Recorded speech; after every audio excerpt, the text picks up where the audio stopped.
This is just out tonight from the Washington Post. Quote, Justice Department investigating Trump's actions in January the 6th criminal probe.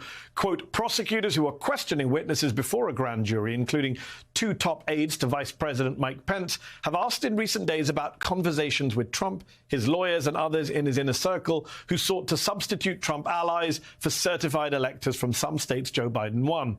The prosecutors have asked hours of detailed questions about meetings Trump led in December 2020 and January 2021, his pressure campaign on Pence to overturn the election, and what instructions Trump gave his lawyers and advisors about fake electors and sending electors back to the states. Some of the questions focused directly on the extent of Trump's involvement in the fake elector effort. In addition, Justice Department investigators in April received phone records of key officials and aides in the Trump administration, including his former chief of staff, Mark Meadows. The degree of prosecutors' interest in Trump's actions has not been previously reported, nor has the review of senior Trump aides' phone records. Look, this is a major escalation in what we understood about the Justice Department's investigation, and just the latest sign that that investigation may finally be gaining steam. Last month, federal agents in multiple states served grand jury subpoenas and executed search warrants related to the fake electors scheme. That included searches of two key players in that scheme, Trump lawyer John Eastman and Trump Justice Department official Jeffrey Clark. Last week, two top aides to former Vice President Mike Pence testified to a federal grand jury, the two highest-ranking former White House officials known to have cooperated with federal prosecutors. And just today, on top of that blockbuster reporting from the Post, we have this new reporting from the New York Times, which obtained some truly damning emails among Trump campaign officials relating to that fake elector scheme. You'll recall the way the scheme was supposed to work. Republicans in various states that Biden won signed fake and in some cases forged elector certificates for Trump, purporting to be the real and true electors from that state. In other words, claiming that Trump won their state when he did not. Then they sent these fake elector certificates to Washington with the hope that on January the 6th, 2021, Mike Pence would use them to overturn Biden's win and hand the election to Trump. When we talk about this plot, we shorthand it as the fake elector scheme. Now, Republicans involved in the plan have maintained that there was nothing problematic or illegal about it, that it was all above board, and the electoral certificates were totally legit. But the emails obtained by the Times reveal that even the lawyers and Trump campaign officials hatching the scheme referred to the electoral certificates as fake. This is an email to Trump campaign officials from a lawyer helping to organize the pro-Trump electors in Arizona. Quote, we would just be sending in fake electoral votes to Pence so that someone in Congress can make an objection when they start counting votes and start arguing that the fake votes should be counted.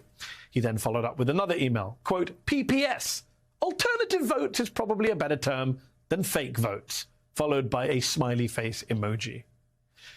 The emails show that everyone involved was reporting details of their fake elector planning to Trump's personal lawyer, Rudy Giuliani, and in at least one case, to Trump's White House chief of staff, Mark Meadows, which once again brings all this activity that is under investigation very, very close to Donald Trump himself, which may help explain why, as the Washington Post is reporting tonight, the Justice Department's January 6th investigation is actively looking into Trump's actions.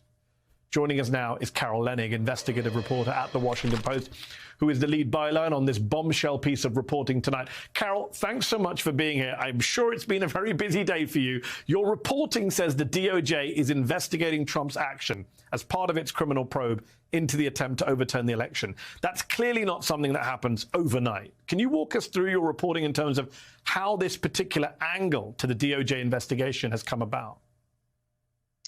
Yes, happy to do so. My colleagues and I learned some really interesting things about that roadmap of the what I'd call Team Trump investigation. As you know very, very well, the Department of Justice began almost on January 7th investigating the attack on the Capitol, starting with the rioters who breached the building, who stormed the Capitol, who assaulted law enforcement officers, who broke in essentially. They were a mixture of trespassers and seditious conspiracists, according to the Department of Justice. But the criticism of Merrick Garland, our Attorney General, and also of the Department of Justice has been the glacial pace with which it has turned its attention to another potential crime. And that is the way in which Donald Trump and his allies appeared, at least on their face, to be using fraudulent information to block and overturn the election results, to block our wonderful sacred tradition of the peaceful transfer of power.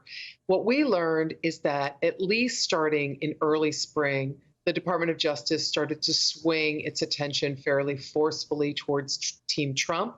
We've seen a series of subpoenas that have to do with fake electors. But more recently, what we learned in the last few days, last few hours, to be fair, is that in April, the Department of Justice sought and obtained phone records, call data logs, if you will, for a series of Trump aides, allies, and senior officials in the White House. Those phone records included the calls back and forth between all sorts of aides to Trump who were with him on January 6th, people who were with him and overhearing what he was saying and taking orders from him after the election until January 6th, and also include his chief of staff, Mark Meadows, which is probably the most senior person whose records have been obtained. That's in April, before any January 6 hearings have taken place. In the meantime, what we learned is that they are asking most of their questions, at least so far, about Donald Trump.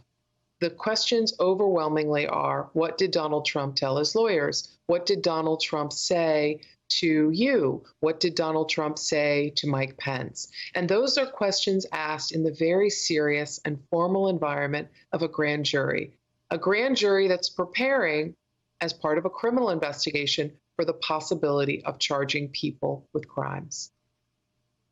So, Carol, in your piece, you described two tracks of investigation in your report. A track leading to potential seditious conspiracy charges and obstruction of an official proceeding on the one hand, and then another related to fraud regarding the fake elector scheme. Do we know which track the Justice Department has gathered more evidence and information on? Are they leaning particularly one way or the other? Can we tell from their questioning? You know, there are three different offices burrowing into these specific tracks. I don't know the answer to your question. I sure wish I did, but I would imagine they're full steam ahead on all of these tracks, and that obviously, based on the grand jury witnesses who were brought in, the fake electors piece is perhaps further along than any other.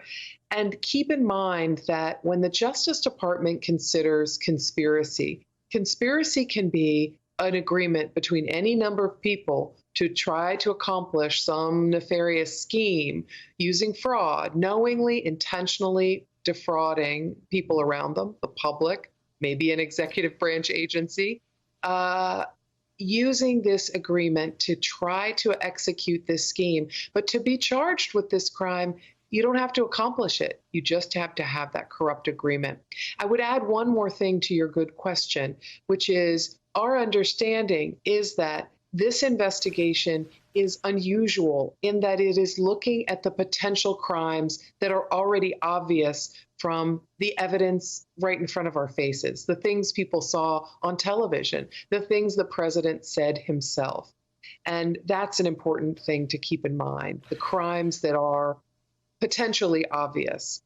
I'll add one last thing.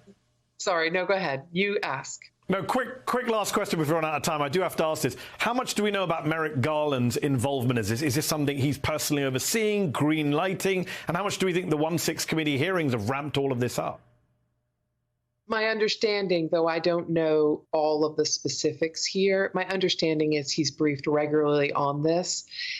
He has said over and over again that no one is above the law. They're going to follow the facts where they lead. But there are a lot of people quite concerned about whether or not Merrick Garland is as keen to prosecute what appears to be a crime, and worried about the precedent, right? It is not a small thing to consider prosecuting a former president. It's not okay ever to prosecute a sitting president, according to several legal memorandum. But to prosecute a former president is still a very serious matter, one that's never, ever been taken before. So there are people worried about whether or not Merrick Garland wants to be the first person to take that step in history. These are historic times. Carol Leonnig, investigative reporter at The Washington Post, thank you so much for taking time out tonight. We appreciate it. Honored to be here.